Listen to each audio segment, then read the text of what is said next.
formação de um time de líderes de alta performance, acho que hoje é o grande diferencial de um CEO que é mediano com um super CEO, que são os que estão falando no Brasil aí muito bem. Na verdade, uma das coisas que mais falta para os executivos é o autocuidado e administração de agenda. Eu deixei de ser executivo porque eu estava entrando em burnout, trabalhando 14 horas e no final de semana eu não tinha disposição para fazer mais nada.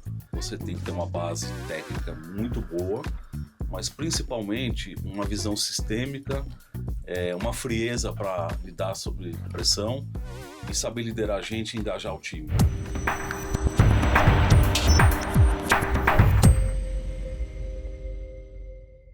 Fala galera, sejam bem-vindos a mais um episódio do Yup Talks, o podcast onde você se atualiza sobre tudo o que acontece no mercado B2B brasileiro, mercado de tecnologia, conhece histórias de pessoas notáveis e também aprende bastante.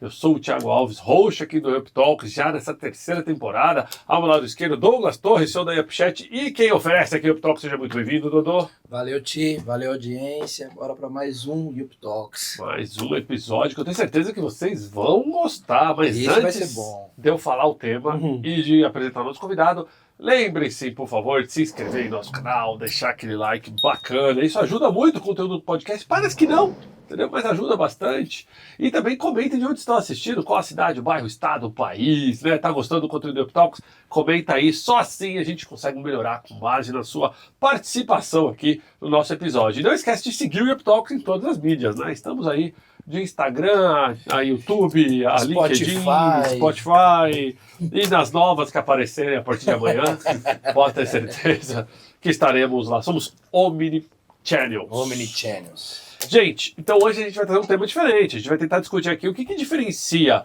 um executivo mediano, um profissional de média performance, daqueles talentos e os profissionais de alta performance.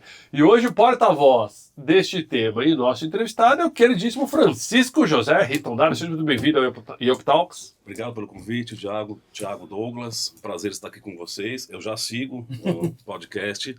É um prazer. Vamos falar um pouquinho do que é uma carreira executiva. Eu tenho uma história de 30 anos como executivo numa empresa familiar e hoje eu me dedico a dar mentoria, falar com executivos, porque justamente a missão é essa, transformar você num executivo de alta performance. Muito bom, muito bom. Então vou apresentar formalmente para vocês o Francisco. Ele que é economista, pós-graduado em administração, mais de 25 anos de atuação no setor de shopping center e varejo, 30 anos já em outras empresas, já foi CEO da General Shopping e Outlets do Brasil, especialista em finanças, estratégia e governança, já teve experiência com IPO, né, oferta pública de ações, captação internacional de recursos, e hoje está focado em mentoria de executivos de alta performance, consultoria de empresas familiares e desenvolvimento, então, de empresas que vão além, né, daquela barreira definida como sendo tá bom. Não quero tá bom, eu quero extra, eu quero dar o push. Francisco, muito obrigado pela tua presença. Só esqueci de falar, gente, ó, no Instagram você pode seguir o Chico lá com Chico Ritondaro, né, o @, e no LinkedIn vocês encontram ele por Francisco Ritondaro, encontra ele lá no LinkedIn, segue ele, interage com ele lá, se ele não responder alguma pergunta, aqui vocês entram no perfil dele e manda a pergunta. Pode cutucar lá que eu vou responder. Pode, é isso aí. Vou começar te provocando um pouquinho. A gente já fez, durante essa terceira temporada, a gente já fez vários episódios onde a gente discutiu muito sobre gestores tomarem decisões com base em KPIs, gestores que tomam decisões com base no que ele acredita que é o melhor para o negócio, e como negócios que não medem produtividade da maneira correta não conseguem ter times de alta performance. Muitas vezes você desperdiça um talento porque você não sabe como medir aquele talento, né? E outra empresa vem e oferece para ele um pouquinho a mais, uma coisa a mais, ou valoriza ele um pouco a mais, você perde o talento. Como é que está hoje, quando a gente fala de medição de performance, quando a gente está falando de medir executivos? Porque geralmente o executivo é o cara que ele é medido pelo que todo mundo sabe, o mercado, né? Sim. Faturamento, crescimento, EBITDA, né? Margem, reputação da empresa, etc. MRR, tem um monte. Mas como é que a gente bota a meta no executivo para que o cara, o que é o seu entregável, se o cara está no topo da pirâmide? Não dá para fugir da questão de orçamento, de entrega, de resultado. Mas eu acho que para uma marca se perpetuar, uma empresa se perpetuar, é muito mais do que isso, né? E acho que principalmente a formação de um time de líderes de alta performance, acho que hoje é o grande diferencial de um CEO que é mediano para um super CEO, que são os que estão falando no Brasil aí muito bem. Então, a gente tem que formar sempre os nossos possíveis substitutos, sempre tem que ter bem claro quais são os objetivos, formar as metas. Eu costumava dizer que orçamento é obrigação, meta é onde a gente quer alcançar, e a gente tinha uma dificuldade muitas vezes, porque os KPIs, eles são muitas vezes impostos para o time, né? E muitas vezes são metas inalcançáveis, né? Eu trabalhei 25 anos no segmento de shopping center, e a gente teve um problema, uma ruptura com a pandemia, que praticamente o negócio deixou de existir. Então a gente teve uma reconstrução. E muitas vezes o CEO está muito ligado a uma meta de curto prazo, que nem sempre é o resultado, porque o abertura de capital muitas vezes está preocupado em fazer o trimestre gerar um valor na ação, mas nem sempre se traduz um resultado sustentável de longo prazo. Com certeza. E eu percebo hoje, muitas vezes, que executivos acabam ficando reféns dessas metas de curto prazo, porque ele tem que entregar, ele é cobrado a entregar, né? Ele tem um acionista por trás, ou ele tem ele vive por quarto. Um shareholder, Isso. ou muitas vezes ele é o próprio dono da empresa e ele se sente obrigado a cobrar. E o cara esquece de fazer o básico do planejamento, o básico da definição de meta, até de meta pessoal, né? Eu brinco muito, eu sempre faço perguntas aqui no Eptalks para os executivos, né? O que você faz aí na hora que você não está trabalhando com isso aqui? E você percebe que tem uma variação grande de pessoas que têm até metas pessoais. Pô, eu tenho uma meta que eu quero aprender a surfar. Esse ano eu tô aprendendo. E você vê, tem gente que fala que não, cara, no final de semana eu não faço nada, eu gosto de não fazer nada, pôr o pé pra cima, eu não quero saber de meta no final de semana, né? Então, como é que a gente educa, né, nesse seu programa de mentoria, o executivo, para ele aprender que ele precisa voltar pro básico que ele cobra da equipe dele e ele também se planejar? Na verdade, uma das coisas que mais falta para os executivos é o autocuidado e administração de agenda, né? Porque você acaba, eu deixei de ser executivo porque eu estava entrando em burnout, trabalhando 14 horas, e no final de semana eu não tinha disposição para fazer mais nada. Eu tive um câncer em 2020, eu estava tendo com risco de ter um ataque cardíaco, alguma coisa, estava 12 quilos mais gordo. Então, eu vivia numa prisão de girar a roda, gerar riqueza para os outros, até tinha um movimento de bom retorno financeiro, mas tudo que entrava saía para manter, para compensar, né? Você entra uma lei da compensação com família, Sim. com um monte de gente.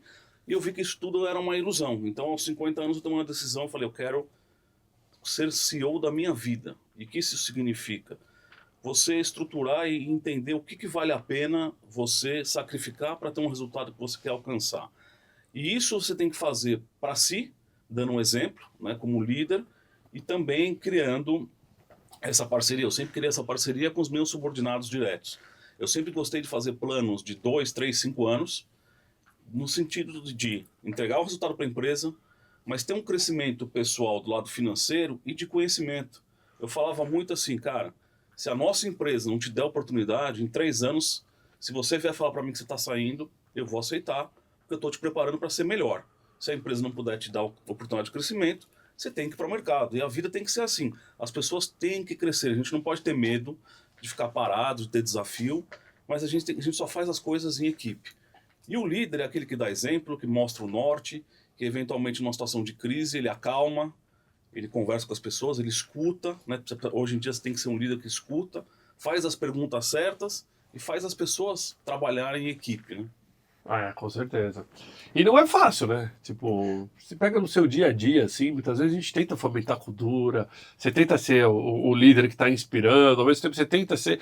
Só que muitas vezes eu percebo que existe um conflito de interesse gigantesco entre você entender o problema e fazer parte do problema, né? Então, você se posicionar como executivo, mas ao mesmo tempo você ser aberto de forma que as pessoas tenham acesso a você e que você consiga entender, talvez fazer parte da solução, mas deixar de se fazer parte do problema, né? E ainda mais quando as empresas vão crescendo, imagina num shopping. Quantas operações você tinha num shopping? Nós chegamos a ter 18 operações pelo Brasil inteiro, a gente foi líder no segmento de outlet premium, a gente implementou, hoje está com 7 outlets, tinha mais de 1.000 pessoas considerando os funcionários da administração e terceirizados, então assim, é uma massa humana muito, muito grande, e o grande problema é que se você não perceber, o CEO é a posição mais solitária. Não tem ninguém para trocar, né? Porque muitas vezes o diretor tem medo de falar com você, porque ele só vai ver você como cobra, E você, que muitas vezes eu era amigo dos donos da empresa, né, a gente foi amigo de faculdade, mas na hora que você chega na posição de CEO, sai a amizade e entra a responsabilidade barra cobrança. Então, você cai numa armadilha da solidão, o que é muito perigoso. E o que eu acabei, na verdade, criando ali? 3, 4 pessoas internas, não necessariamente subordinadas, mas eram pessoas que eu tinha afinidade, Sim. que tinha liberdade para discutir. E hoje é muito comum o CEO precisar ter outros pares de outros segmentos. Você vê os grandes clubes de CEO, né, de relacionamento, onde o CEO troca com outro CEO não concorrente, Uhum. numa boa, onde ele pode escutar, ouvir, falar. Mas eu acho que assim, o mais difícil é ter esse equilíbrio, né, entre vida pessoal, profissional, espiritual, familiar, né? Como eu estava desequilibrado, hoje me reequilibrei. Então, você numa certa carreira como um executivo, você vai até um certo nível pela sua competência técnica. Sem dúvida, você fez uma boa formação, seja em finanças, marketing, operações, engenharia, o que for. Só que tem uma certa hora que o que vai se fazer diferente é você ter uma visão sistêmica, você saber gerenciar pessoas e você conseguir engajar para entregar resultado. E isso é uma coisa que não existe faculdade para ensinar, é a vida. Então, a opção de fazer uma mentoria é tudo que eu já errei, eu consigo teoricamente falar. Eu peguei um jovem herdeiro, fiz 1 ano de mentoria com ele, porque ele daqui a uns anos vai ser preparado. E também tem casos de pessoas que vão chegar à cadeira de CEO e não tem as competências necessárias, né? A gente tem, às vezes, a questão de que o cara é um bom de marketing, um bom de operações, mas não entende nada de finanças. E na hora que você está na cadeira lá, você precisa saber ler os números, você precisa saber fazer as perguntas certas. E senão você vai ser passado e rapidamente a tua estada como CEO pode não durar. Com certeza. E eu acho que isso que você trouxe é fundamental, né? Eu acho que Douglas vive isso na pele. Até você chegar na cadeira do C-Level, geralmente você é bom executor, tanto que você é um executivo, você executa muito bem, né? Aí, de repente, você tem que estar lá em cima onde você não executa mais e você passa a ser o porto seguro de todo mundo, tá? Exato. Das coisas boas e das coisas ruins. Essa foi a minha maior dificuldade, desculpa te interromper, como CEO, que eu era muito executor. Eu sempre gostei de fazer e mostrar ensinando as pessoas que estão abaixo como se faz. E quando eu entrei como CEO, às vezes talvez por insegurança, eu continuei ainda executando muitas coisas. E demorou quase 1 ano para me ajustar, para eu delegar, para eu saber deixar as coisas acontecer, porque às vezes você é centralizador e isso é péssimo, para poder fazer o quê? Acompanhar e outros fazerem, né? Isso também é uma dificuldade para alguns CEOs que muitas vezes hoje eles querem personificar a imagem da empresa, querem liderar, mas sem deixar os outros trabalharem, né? Esse é um cuidado que precisa ter. O cara quer ser o social media, né? Ele quer ser o próprio influencer da marca dele ali. Muitas vezes ele acha que só isso vai dar certo, mas é mesmo. É difícil abdicar do protagonismo. Muito. Na verdade, assim, eu como, vamos falar assim, pô, querendo ou não, somos em 3 aqui, né? Falando sobre o mesmo cargo executivo, que é o cargo de CEO, né? Eu acabei assumindo o cargo de CEO de uma forma de acontecimento. Eu fundei uma companhia, essa companhia ela cresceu, né? Ano passado ela fez, né, grandes números aí e tudo mais, só que não foi por um aprendizado, uma faculdade, línguas, nada disso. Foi porque eu fundei essa companhia e fiquei nessa companhia, estou nessa companhia durante 11 anos. Eu hoje vejo limitações minhas dentro desse cargo de CEO. Só que qual que é o intuito hoje meu a nível de companhia? Isso falando assim, abertamente. Eu primeiro preciso formar alguém tão capacitado ou mais para assumir esse cargo. É isso que eu quero. É meu propósito hoje, que seria o meu próximo passo. O primeiro passo que a gente fez foi, né, criar um time de conselho, inclusive o próprio Thiago é presidente do nosso conselho, né? Então, agora a gente está criando também o pessoal de comitê. Aí agora a gente está vindo também com o time de C-Level. Mas o intuito é achar dentro desse time de C-Level, ou até mesmo vindo de fora, que todo mundo participa, falar assim, é esse cara aqui que vai ser o novo. Eu só vou conseguir sair desse, porque até hoje eu sei que eu sou a melhor pessoa para a companhia. Sim, Exatamente porque já tive em todas as frentes, de forma meio que automática, Eu sou o meu funcionário Número 1. número 1, né? Sim, Então você acaba aprendendo um pouco de tudo ali. Você lidou com tudo isso. essa questão da profissionalização, que é um tema que você está vivendo na pele, eu vivi por 30 anos na família e chegou um certo momento que precisou colocar um CEO sem ser um membro da família. E esse é um processo, muitas vezes, que ele é feito de forma atropelada, porque às vezes você tem alguma necessidade financeira que tem que impor, mas tem que ser feita uma transição planejada, porque é uma mudança de cultura e você precisa ter realmente a confiança, capacidade técnica. Sim. Acho que não é complicado achar, você tem headhunter, você tem assessments e tal, mas aquela pessoa que vai conectar com a cultura e vai continuar o negócio do jeito que você fez até aquele momento, é muito difícil. Então é importante realmente que, além dessa questão do conselho, se eu puder dar uma dica, e até é uma coisa que eu faço, é entender, através de um processo de mentoria individual para os seus C-levels, quem que pode estar sendo daqui a 1, 2 anos o seu próximo CEO. Exato, até mesmo para passagem de bastão, que não é uma coisa simples essa passagem de bastão, né? O famoso Envolve muita coisa. talent mapping, né? Você tem que mapear os talentos que você tem, entender o gap, né? Qual é o seu E sem talent contar, gap. o negócio é fazer um contrato ali, de repente, de veste para ele sentir na pele.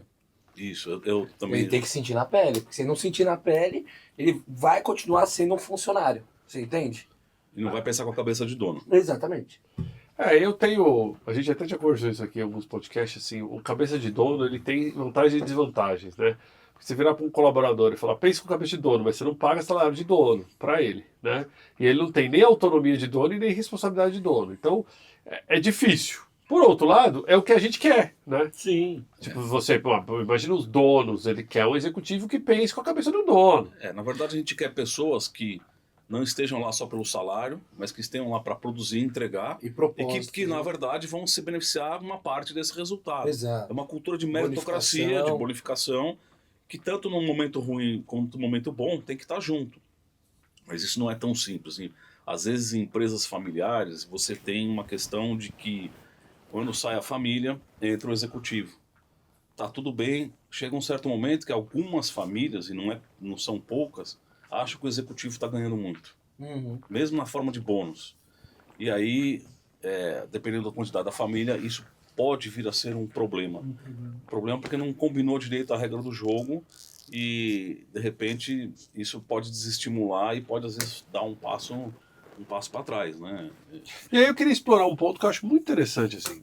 Quando a gente fala de governança em empresas familiares, sempre fica aquela discussão, né? Porque geralmente empresa familiar não vai focar nesses pilares, que são os pilares que grandes corporações têm, empresas SA muitas vezes têm, né? De ter uma governança estruturada, cadeia de comando, de decisões, conselho, etc. E tal. Muitas vezes é difícil para os familiares adotarem a governança. Eu não estou falando porque não querem, é porque realmente conflita um pouco, talvez, com o sentimento que a gente tem. Como é que você prepara? Você deve ter passado por isso lá no shopping, né? Como é que você preparou ali a expectativa deles para que exatamente decisões de investimento fossem tomadas através de um comitê e não necessariamente eu faço porque eu quero e por aí vai? A primeira coisa numa empresa familiar é importante separar as finanças da empresa das finanças pessoais da família. Você já começa com Primordial. isso. É primordial. E o segundo é uma questão dos papéis das pessoas da família bem definidos e as regras de sucessão. Então, a primeira coisa que você mexe, eventualmente, numa empresa que quer se profissionalizar, é que você tem que ajustar esses 3 pontos para que a regra fique clara e abra espaço para realmente a profissionalização. Eu, quando pedi para sair, o meu chefe falou assim, eu estava numa empresa que eu era o CEO, mas ainda tinha família com algumas questões, alguns vícios ou algumas situações onde eles atuavam em algumas áreas diretas, não é? Ainda estava num processo de transição que não se completou.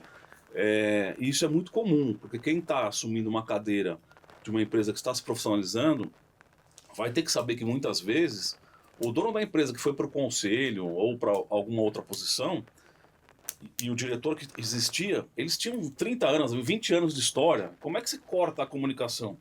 O importante é que você peça para a família te colocar a par, porque senão você cria um problema operacional grande. Se as pessoas estão falando direto com o rei, como é que ela vai, para que ela vai falar com o príncipe? Né? Se ela fala direto com o dono da empresa, por que ela vai falar com o CEO? Né? Então esse é um cuidado que precisa haver. A gente, na verdade, combinou em shopping, né, como você tem ali a performance muito bem estabelecida, a questão era, no primeiro momento, eu entrei em 2019 como CEO, logo depois veio a pandemia. Então, durante 2 anos, a gente ficou num war room, num cenário de guerra. Eu não fiz home office nenhum dia, porque a gente tinha que ficar lá e achar a forma do shopping continuar. Então, a primeira questão foi o módulo sobrevivência. E depois é o módulo reconstrução, porque a gente tinha pouca vacância, quase nenhum desconto. Na pandemia, além de ter aumento da vacância, não sei se vocês se lembram, o IGPM... 30%. Ele aumentou os contratos, porque você tinha obrigação financeira, eles foram todos corrigidos, mas para não sair um monte de lojista, você começou a dar desconto temporário, negociação, e aí um processo de reconstrução desta margem. E aí muito em parceria com o lojista, porque no final do dia, num shopping, apesar de ser um real estate, ou seja, uma cobrança de aluguel, o que dá a indicação da performance é a venda dos lojistas. Então você tem que entrar num cenário de aumentar as vendas dos lojistas, criar novas formas. Hoje um shopping não é só um local físico, ele é uma plataforma que entrega relacionamento com o consumidor em todas as plataformas, seja no Instagram, seja no WhatsApp. Sim. Tem que estar falando e o lojista precisa estar integrado para ter o sucesso. Então, isso foi bem combinado e não foi o problema. Eu senti que em algum momento, na empresa que ainda não está totalmente preparada, e como eu já tinha entregue uns resultados, eu quis algo mais. Eu poderia ficar acomodado lá, tinha um ótimo salário, mas eu resolvi tentar algo mais, né, para poder, na verdade, buscar um novo desafio. Essa é a minha história, além das questões de, eventualmente, quando é muito intenso, 14 horas de pressão. Nesses momentos tem situações que não são tão agradáveis. E aí você começa, quando vem uma doença, como aconteceu comigo, você pensa o que vale a pena. Né? Porque a pandemia fez uma coisa que mudou pra gente o seguinte. Você antes pensava assim, olha, eu vou me aposentar, eu preciso guardar para me aposentar. De repente, em 3, 4 meses, morre um amigo, morre alguém da família, e você fala assim, não existe amanhã. Não existe amanhã. Então, posso empacotar agora. Esse não existe amanhã, você tem que rever alguns conceitos. E não é sair louco, desbirocado, mas de repente falar o seguinte, o longo prazo, cara, é o final do ano. Entendeu? E você tem que, na verdade, mudar um pouco, ajustar um pouco suas expectativas. E isso está fazendo muito executivo, que já tem um colchão financeiro, a querer mudar de vida. Tenho encontrado muitas pessoas nessa jornada que eu estou fazendo. Antigamente o sonho era, vou virar conselho de empresa de capital aberto. Né? Que vou lá ter 3, 4, 5 conselhos, aí faço o meu salário, mas isso não é uma realidade e tem um problema de liability grande, né? Que às vezes você entra numa empresa de capital aberto que não tem muitas governanças corretas, você pode ter um problema maior, né? Porque já teve aí o caso da Americanas e outras que tiveram por aí, se você não cuida... Se você entra no conselho administrativo, você roda aí junto. Você tem a responsabilidade fiduciária ali. Responsabilidade, não é simples não. Mas isso daí que você levantou a bola aí da questão da pandemia, assim, cara, cara, pro shopping deve ter sido barra, né? Porque as lojas estão fechadas. Como você vai cobrar um salário da pessoa? Querendo não deixa ser um parceiro de negócio. Você sabe que ele não está rentabilizando. Mas você sabe que aí a gente teve, você tem a criatividade, né? Porque assim... Isso que eu queria... O supermercado, tinha algumas operações dentro de shopping, que elas eram operações essenciais, que eram permitidas funcionar. Então a gente, na verdade, conseguia liberar setores. Aí a alimentação, por exemplo, ela virou dark kitchen e faturou muito. Eu tinha um shopping lá em Guarulhos que fazia 40 mil entregas por mês. Uau! Na época de pandemia. Um absurdo. E aí algumas lojas a gente começou a criar a situação de drive-thru. E foi na criatividade, né? Assim, realmente fazer ali, criar o canal virtual para vender, assim. Sim. Foi realmente... Todo mundo com WhatsApp. Foi um cenário onde você cortou custo de condomínio. Sim. Né? Você renegociou com empresa de segurança, empresa de limpeza, renegociou até conta de energia, algumas coisas, para segurar o custo de condomínio. Eventualmente, o aluguel, muitas vezes você ficou ali em aberto alguns meses, Na prática, quando a gente terminou a pandemia, a gente tinha um estoque ali de 6 meses de aluguéis que ficaram ali, na média, 4 a 6 meses de aluguéis que deixaram de pagar. Porque sem funcionar mesmo, ficou alguns meses, porque depois conseguiram uma alternativa. No caso dos outlets, porque eles eram shoppings abertos, então era mais fácil a operação. E aí depois foi o pós-pandemia que foi interessante, porque aí você teve que subir a escadinha tudo de novo. E ali é trabalho, parceria e visão de longo prazo. Né? O entendimento de que não se resolve as coisas em um ano, né? Que o shopping é uma coisa de perpetuidade, então isso ajudou. Mas tem que ter visão. Eu tive várias operações em shopping que eu confesso que foi difícil este convencimento na época, né? É lógico que cada um defende seus interesses, né? Então eu tinha o shopping defendendo deles, eu defendendo os meus, né? E os meus clientes defendendo os deles. Então foi uma situação bem difícil. A pandemia não foi fácil para ninguém. Para ninguém, né? principalmente Então, o mobiliário, né? O coworking, Pra- essas coisas, praticamente Imagina, você ter 60% da sua receita desaparecer da noite pro dia. foi né? bom para o Mercado Livre, para esse pessoal de e-commerce e tal. Que iFood voou. iFood voou, Mercado Livre voou. Não, Tal, realmente, porque verdade. as pessoas continuaram a consumir aqueles itens Sim. da pirâmide básica, né? Básica. Né? Então, E você tinha que ficar dentro de casa. Construção civil também foi muito grande, porque teve muita gente fazendo reforma. Ah, Tá. verdade. o mercado residencial bombou, ali onde eu moro, na Grande Viana, eu percebi assim, a quantidade de terrenos disponíveis versus pós-pandemia é totalmente o inverso proporcional. Quem morou em casa, quem morava em casa em condomínio fechado, viu o seu imóvel valorizar, às vezes 50%, 100%. O pessoal lá fazendo Boa Vista, as casas. Ah, não, ali, Mas não só ali, né? Ali Alphaville, foi fora da Alphaville, caixinha. Os bons condomínios todos se valorizaram. valorizaram, Todos entendeu? As valorizaram. pessoas viram exatamente isso que eu acho que o Francisco trouxe. Tipo, até onde eu estou disposto a sacrificar a minha qualidade de vida versus a vida frenética da capital. Né? Então, muitas vezes eu moro no Jardins, pô, legal. Eu moro num apartamento, tô apertado, divido a mesma garagem. Aí, de repente, o cara falou assim, cara, mano, eu vou morar numa casa de 500 metros de Alphaville. Ah, mas tem um trânsito. Pô, mas aqui eu tô numa outra realidade. O home office permitiu essas flexibilizações Exato. aí para algumas pessoas e tal, mas e a matriz de mobilidade urbana mudou muito, né? Porque hoje você usa muito mais táxi, você usa Uber, eventualmente Sim. muitas vezes é melhor eu vir de metrô. Eu moro ali no final da linha amarela, num condomínio fechado ali no Morumbi.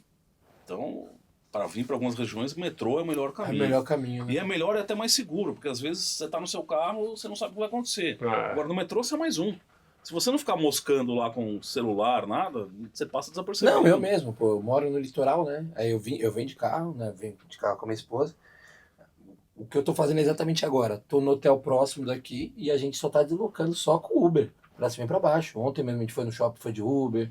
Eu fui fazer uma reunião lá na Berrini também, fui de Uber. É isso mesmo. Você vê qual que é a melhor opção para você hoje para deslocamento. E antes a gente era muito preso a esse negócio do carro, da moto e etc. Isso afetou o volume de carros dentro dos shoppings já de uma forma significativa. Apesar da receita de estacionamento estar aumentando, porque está tendo aumento de preço, né? Hoje você vai numa reunião na região da Faria Lima e um dia você gasta mais de R$100 de estacionamento. Sim. Outro dia eu estava lá no Center Norte, no Expo Center Norte, e gastei R$110 para ficar um dia no Uau. congresso. Então isso também tem uma distorção de preços, mas tem uma ociosidade e aí vai surgir algumas oportunidades legais em shoppings, aí de espaços que estão surgindo, né? Isso vai ser um próximo desafio. Eu coloquei 2 unidades da Regus em shopping nos últimos anos em áreas que era estacionamento. É mesmo. Uberlândia e Goiânia. São 2 operações. Shopping Flamboyant em Goiânia metade era uma Centauro que fechou e a outra metade era estacionamento. A gente fechou tudo e montou uma Regus. Que legal. Assim, exatamente nesse Eu movimento. quase transformei um cinema num coworking, num shopping em Campinas. A ideia era essa, de um lado fazer ali um coworking, do outro lado fazer um prédio de residência estudantil. Vai ter muita coisa legal vindo, né? Você tem que reconstruir, porque você fez muito shopping grande lá atrás, que hoje não está performando. Então vai ter áreas vagas, né? Ainda tem alguns segmentos que vão de reduzir a área, né? O segmento de linha branca, segmento de imóveis, né? Marabras, Ponto Frio, Casas Bahia, esses caras vão todos, tem lojas de mais de 1.000 metros, eles operam com 200. Vai mudar muito ainda, tem muita coisa ainda para acontecer. É A gente verdade. a gente tem Boas percebido. provocações mesmo, né? Boas provocações. Agora, Francisco, em que momento chegou, então? Quando você foi para o mercado privado, aí nessa linha de mentoria de executivos, hoje o executivo que te busca, ele te busca por uma condição pessoal, tipo, quero melhorar como profissional ou não? Vem cá me ajudar com a empresa aqui, ó, o negócio, o número não tá bom. Esse processo de mentoria, de você criar e se viabilizar como mentor, eu ainda estou nessa jornada. Mas assim, eu tenho muito mais empresários que são CEOs, que estão nessa condição e pelo meu expertise têm me procurado. E eu tive um caso de um pai que pediu para eu mentorar o filho. Mas eu ainda estou fazendo o lançamento da mentoria, alguma coisa, porque isso é um processo de longo prazo. E aí, você tem aí mentores e mentores, né? É uma briga, né? Porque você coloca como mentor de CEOs, aí todo mundo lembra dos caras que querem ensinar você a vender, querem ensinar você a ficar rico. Então, assim, você tem que se diferenciar. Eu até fui fazer um curso em Harvard recente para entender as técnicas, para poder me posicionar. E é uma coisa que eu não tenho pressa, né? Naturalmente, as pessoas que já trabalharam me procuram, eu acabo às vezes fazendo algumas sessões de mentorias até na faixa, porque assim, eu gosto de ver as pessoas progredirem, e aí eu tô estruturando. Eu tô com 2 clientes regulares, que aí é um projeto anual, Sim. que mentoria é você fazer junto, chegar lá, né? Porque a consultoria você fala para ele como tem que fazer e muitas vezes não se envolve. Mentoria é nós 2 juntos vamos fazer você chegar aonde você precisa, através da minha experiência, da minha vivência e dos seus desafios. É isso Exato. O que você é isso. acertou, do que você errou, você exatamente. acaba aprendendo, né? Depois você acaba levando isso. Consultoria ótima. Interessante. Lembrei de uma historinha que um antigo chefe meu me contava, de um coelho que quis atravessar o rio cheio de jacaré. Viu essa? Não, vamos lá. O coelho foi atravessar o rio cheio de jacaré, aí chegou na ponta do rio assim, e falou, cara, não dá pra atravessar, tá cheio de jacaré. Aí ele olhou pro lado, aí tinha um outro animal que falou, ó, você devia perguntar pra coruja, ela é a consultora daqui, ela vai saber como é que passa. A coruja tá o tempo todo cruzando o rio. Aí o coelho vai lá, sobe na árvore, chega pra coruja e fala, coruja, você é a consultora daqui? Ah, eu sou a consultora. Como é que eu faço pra atravessar o rio cheio de jacaré? A coruja fala, não, mas super fácil, tenho uma experiência maravilhosa com isso, né? Tem 2 opções. Você vai voando pro lado de lá, né? Mas pelo visto estou vendo que você não tem asa, então vai ser difícil estar voando, mas faz diferente. Então você desce, chega na beira do rio, aí você vira um jacaré, cruza o rio, quando chegar do lado de lá, você vira um coelho de novo. Aí o coelho desceu, chegou na ponta do rio e falou, cara, como é que eu viro um jacaré? Não sei. Aí ele pega e sobe a árvore de novo, volta, dona coruja, me dá de novo sua consultoria. Como é que eu viro um jacaré? Aí a coruja fala, não, é o seguinte, a consultoria eu te dei, a implementação é com você. Entendeu? Então, tem muita consultoria, né, que muitas vezes é nessa linha mesmo, né? E o que às vezes você enfrenta é que uma empresa familiar que quer se profissionalizar, ela muitas vezes vai atrás de algumas marcas grandes, algumas empresas grandes, gasta muito dinheiro e tem 2 problemas. Essa consultoria não vai implementar e muitas vezes aquilo que a consultoria vai apontar, ele não está disposto a implementar. Ah, tem essa também. Isso é muito comum em Tem empresa, essa porque também. você vai mexer em alguns Sim. pontos que não está São preparado. feridas, não, tá. Porque às vezes você precisa dar uma resposta, seja para o mercado ou para internamente. Não, nós estamos aqui fazendo uma coisa, tá vendo aqui, ó, tem um consultor aqui, né? Exato. E as pessoas, elas usam esse subterfúgio para de repente postergar as coisas. Aí você vai virar pro cara e falar assim, ó, agora você vai ser obrigado a receber por bola. Você não vai mais pegar nada de caixa pessoal. Pronto, aí já mexeu na ferida do cara. Já mexeu na Então, ferida, já doeu já no mexe na bolso. ferida, já doeu no bolso, entendeu? Tem empresas familiares que estão crescendo, que faturam já mais de 100 milhões, que elas estão num momento que é o seguinte, ou ela cresce, ou ela se prepara para ser vendida. Porque ela tem um risco de, eventualmente, se não fizer uma das 2 opções, andar para trás e, às vezes, colocar em risco o próprio negócio. Né? Com certeza. Isso eu tenho vivido na pele e muitas vezes a empresa familiar ela não tem a sofisticação de posicionamento estratégico, de planejamento financeiro para conversar com os agentes do mercado. Então, eu estou entrando muito nessa parte de auxiliar, criar metodologias de orçamento de longo prazo, valuation, governança, de como é que você faz um RI, né? Porque muitas vezes você como startup, que é um outro ramo que eu gosto, você vai lá, busca o dinheiro. E aí, como é que você se relaciona com os seus investidores? Muitos founders, ele é super acessível quando ele recebe o dinheiro. Depois que ele aporta, ele fala, não, mas você ainda é mútuo conversível, eu sou eu, tal, não é? Tem várias dessas situações que precisam ser tratadas, porque quem quer realmente chegar lá no, ser um unicórnio da vida, precisa fazer RI, planejamento, desde pequenininho. Então, estou acabando fazendo muita mentoria para startupeiros. E aí é uma mentoria que muitas vezes vale a pena você fazer por vesting, puro vesting, ou você, na verdade, compra 1% e, na verdade, tem mais 2, 3%. Eu estou podendo arriscar, né? Porque justamente eu me preparei financeiramente para mudar e em 3, 4 anos começar a ter resultado. Eu estou, nesse momento, nessa jornada, né, de busca de resultado a médio e longo prazo. Legal. E Francisco, quando você não está fazendo tudo isso aqui, o que você faz? Quais são os seus hobbies? O que você faz para relaxar? Cara, hoje é assim, meu maior tempo que eu gasto fora da parte aí de trabalho profissional, hoje eu gasto na minha parte religiosa espiritual. Eu sou católico, eu sou ministro da Igreja Católica, então você vai no domingo, eu dou a hóstia e eu trabalho com casais e com jovens. Então, assim, eu sempre gostei de fazer filantropia. Você sempre teve essa vocação? Cara, eu fiz muita besteira, tá, na vida, mas há 12 anos atrás, eu com minha esposa, a gente resolveu retomar o caminho. Muito porque você se sente vazio nessa competição das pessoas quererem sempre estar puxando o tapete um do outro. E você tem os filhos, né? Eu tenho agora uma filha de 21 e um filho de 18. Imagina 10 anos atrás, eles iam entrar na adolescência, eu já falava, o mundo está perdido. Então, como é que eu vou dar exemplo? Como é que eu vou passar valores para eles? E aí, o ambiente religioso me permitiu essa construção de valores, de passar para os filhos, porque que o mundo é muito mais do que ter likes e ter resultado, né? Você tem que ter um fundamento, você tem que ter um valor, um princípio. Além disso, eu gosto de fazer peregrinações.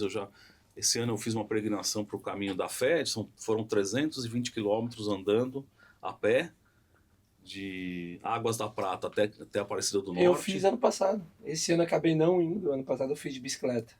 Foram 4 dias. Eu demorei 13, que eu fui mais ou menos tranquilo. Sim. E ali é uma jornada onde você principalmente percebe o quê? Eu não preciso de tudo isso. Exato. Em 13 Muito dias bom. eu tinha uma mochila de 6 quilos, 3 mudas de roupas, um sapato e um chinelo, e um amigo, e um monte de gente maravilhosa que eu conheci no meio do caminho. Quantos quilômetros você falou? 320. É que você fez a pé. Fiz a É pé. que eu fiz de bicicleta. Eu fiz ano passado de bicicleta. Bicicleta faz uns 4 ou 5 dias. 11 dias? 13. 13 dias? 13 dias. A meta, na verdade, caminhada, hein? é o caminho de Santiago, que tem um caminho mais longo, que são 850 quilômetros. Sim. Você caminha em 32, 33 dias. É como se fosse o E caminho aí de não é um Santiago jogo mais curto. físico, é um jogo mental e de resistência. Porque você anda em média 4 km por hora. Você andou quase que 25 quilômetros por dia, mais ou menos. E de uma construção de fé, Tinha que né? tomar uns 5 litros de água? Cara, tomava bastante água, tomava muita Coca-Cola, que dá energia instantânea. Sim. E lá no meio da jornada você tinha lá a pessoa que fazia o suco de fruta, ou que tinha um morango. Sim, lá, suco de morango. É maravilhoso. O nosso interior aí tem tantas belezas que a gente não imagina. Não, porque se tomar 5 litros de água por dia ou Coca, vai fazer 5 quilômetros por litro uma caminhada dessa, entendeu? Se pensar bem. Eu nunca tinha pensado por essa forma. Mas é bom. Nossa, parabéns, assim, eu sempre penso assim, algum dia eu vou fazer, mas acho que eu nunca tive a coragem de tirar do papel. Mas é bom. Uma peregrinação, assim. É bom, Eu gosto. Santiago de Compostela, né, que você comentou, é maravilhoso, né? Eu tive lá muitos anos, mas eu fui de trem ali e tal. Mas, eu visitei os pontos turísticos também. Mas a meta é fazer, porque assim, a caminhada é uma coisa que me desestressa muito. E a melhor caminhada, na verdade, é pé descalço na praia, né? Porque você sente a energia e tal. Então, assim, estar na praia ou estar nessa natureza, assim, no relevo, tendo essa conexão com a natureza, você consegue se reabastecer, cara, muito, muito rápido. Então, a rotina de recarregamento de energia no final de semana, ela tem sido, assim, o que eu estou mais me cuidando, né? Porque deixar de ser executivo me permitiu ter uma agenda mais controlada. Sim. Então, eu levo meu filho na escola, posso fazer minha ginástica, posso estar mais com minha esposa. Eu gosto muito de ver séries, ir ao cinema. Uma questão trivial, mas o que eu mais gosto mesmo é viajar, cara, porque hoje eu sempre acho que viajar, conhecer culturas, lugares diferentes, é uma coisa que te marca para a vida, muito mais do que às vezes ter uma propriedade em algum lugar. Com certeza, com certeza. gosto de viajar, já tive uns lugares legais aí, bem diferentes. Na pandemia, em 22, eu fui pro Egito com a minha família. Uau! Uma viagem maravilhosa, um país totalmente diferente, cultura, né? Você tem lá islâmico, muçulmano, toda aquela coisa lá, mas foi maravilhoso. Recomendo. Ainda falta alguns na lista. Eu tinha uma meta, até meus 34 anos, eu conhecia um país por ano. Então, tipo, 35 países e tal, eu consegui manter. Mas depois pandemia quebrou as pernas, não tinha mais como fazer não isso, tinha. né? Então hoje, infelizmente, tenho que retomar. Estou com 5 anos devendo aí de países para conhecer. E tem muita coisa no Brasil que a gente normalmente não conhece, porque o nosso turismo ele, não é incentivado da forma que deveria. Muitas vezes, quando você vai ver algumas épocas, é mais barato você ir para fora do que você ir para algum Com destino certeza. no Brasil. E assim, tem que trabalhar o país como estratégia, tem que trabalhar o turismo, porque a gente tem belezas naturais muito melhores que outros lugares, mas a nossa infraestrutura e o nosso planejamento faz que a gente E seja... o custo, né? Muito Não, Sei lá, o país recebe menos gente do que vai na Torre Eiffel, outras coisas. São uns absurdos que a gente vê. Argentina Assim. hoje você acha por 1.200, 1.300 reais. Né? Vai pro Nordeste pra você ver. Exato. Vai pro Rio. Vai Pro Rio. Entendeu? Você vai gastar por dia. Eu fui de carro a trabalho pro Rio a semana passada e na volta demorei 9 horas. Uau! Mas pegou acidente. Na saída tava enrolado lá no Rio, aí pegou a serra e tal, aí marginal, foi a catástrofe Nossa, foi o total. caos. Mas tipo, meu sócio quis ir de carro, eu falei, vambora, né? Eu não tava dirigindo, mas olha, nevermore. Eu fiz muito São Paulo e Rio de carro porque eu sempre pensei que a hora que eu sair da minha casa, trânsito que eu pego para ir para o aeroporto, espero no aeroporto, pego um voo, chega lá no Rio. E geralmente eu vou muito para Barra, então o tempo que eu levo de Santos Dumont até a Barra, eu falei, cara, se eu for direto, é o mesmo tempo, eu tô com o meu carro. Geralmente, para mim, a conta sempre fechou, eu nunca peguei muito trânsito pro Rio, mas coincidência. Sempre fiz em 4 horas e meia, 5 horas, por aí, nunca foi mais do que isso. Franciscão, muito bom, muito obrigado aí pela tua presença. Queria te pedir considerações finais para nossa audiência ali daquela câmera. Bom, pessoal, na verdade, para você ser um líder de alta performance, você tem que ter uma base técnica muito boa, mas principalmente uma visão sistêmica, uma frieza para lidar sob pressão e saber liderar a gente e engajar o time. Se você quiser, eu posso ajudar você nessa jornada. Muito obrigado. Muito bom, muito bom. E para você que tá do lado daí, gente, olha que bacana que foi esse bate-papo. Gostou? Comente aí, a gente gosta de ouvir o seu comentário. Não esquece de seguir aí o Francisco, tá me encontrando aqui, ó, Francisco Ritondaro nas mídias sociais. Você vai encontrar ele no Instagram, no LinkedIn. Se quiser interagir direto com ele lá, manda um inbox. A gente sempre dá um dever de casa pro nosso convidado aqui, que é responder os inbox da nossa audiência. Por favor, aí, né? Vou responder sim. Parabéns pelo podcast, está crescendo, é muito legal, assuntos diversos, convidados excepcionais, muito sucesso para vocês. Muito obrigado, nas próximas temporadas. Com certeza. Fica já o convite para voltar quando quiser. Francisco, obrigado pela presença. Obrigado a você. Muito obrigado, meu querido. Valeu demais. E para você do lado aí, deixa aquele like, compartilha também aquele grupo de WhatsApp, manda pro amigo, né? Manda pro pessoal do trabalho, afinal de contas é um conhecimento que eu tenho certeza que vai agregar para cada um de vocês. E se você quiser sugerir temas para o Talks, fica aberto e mandar também pra gente DMs, né? E tá mandando aí a sua sugestão de tema ou de entrevistados. A gente tá sempre aberto a receber isso. Até o nosso próximo episódio. Valeu, Thiago. Valeu, Chicão. Valeu, pessoal. audiência. Obrigado. Até a Tchau, próxima. tchau. Tchau.